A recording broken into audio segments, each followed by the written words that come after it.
Queria compartilhar com vocês uma experiência que eu tive ontem, para a gente poder sempre lembrar que o corpo humano nos surpreende e que a medicina não é uma ciência exata. Olha só, eu lido com doença da coluna diariamente desde 2007, portanto já se vão alguns bons anos de experiência. E existiam alguns casos que eram meio que regra. Toda vez que eu tivesse uma evolução dessa, dificilmente a gente teria uma evolução favorável pós.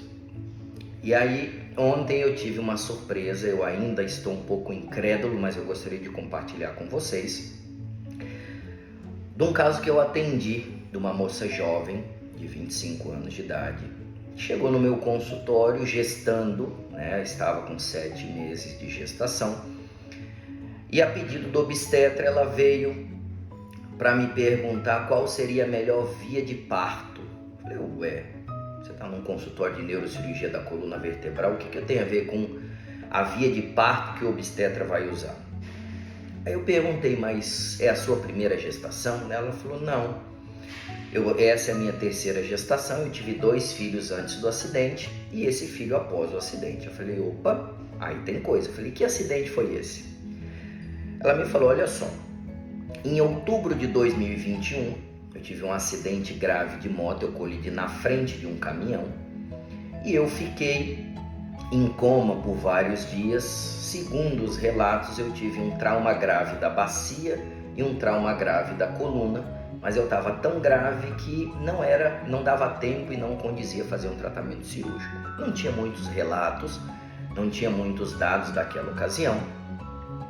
E eu perguntei, como é que você foi? Eu falei, olha, eu fui embora, eu perdi o movimento das pernas, eu fui embora de cadeira de rodas.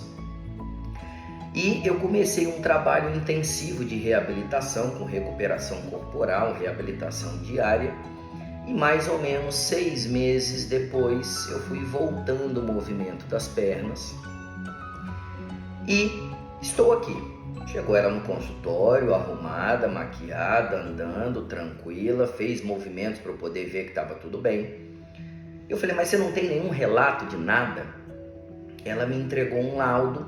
Quando eu olhei o laudo, eu falei, cara, tem alguma coisa estranha. E eu tive acesso às imagens que eu vou colocar aqui para vocês. Tá? Então isso é importante a gente poder ver. Por quê?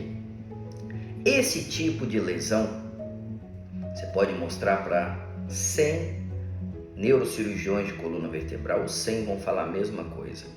Eu estou até incrédulo se realmente essa é a imagem dela, tanto que eu já pedi imagens novas, porque essa imagem é da época do acidente. Esse tipo de lesão na medula torácica é uma lesão que causa uma sequela, uma lesão medular grave, que pelos relatos, raramente, para não falar praticamente nunca, a gente vê uma recuperação efetiva dos pacientes, principalmente os não operados.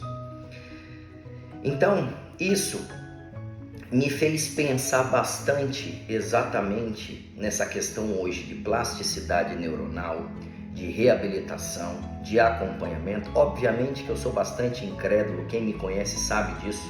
Então essa imagem aqui eu estou esperando ela fazer uma nova imagem, uma ressonância do neuroeixo para eu entender o que está acontecendo. Caso se confirme, eu vou comentar isso aqui com vocês. Mas mostra como é importante a gente ter paciência, a gente ter resiliência e a gente trabalhar com a reabilitação, a plasticidade neuronal. Nunca esqueçam disso. O cérebro hoje, ele não tem, a medula hoje, os nervos, eles não têm a mesma velocidade de recuperação da pele, do músculo, mas a gente sabe hoje que com estímulos adequados, com perseverança e com paciência, a gente consegue muitos avanços. Obviamente que nem todo mundo como essa paciente, mas a gente sempre consegue algum avanço. Então, fica essa dica, fica essa reflexão e não pense que a nossa especialidade é uma especialidade matemática. Tomara que essa informação tenha ajudado.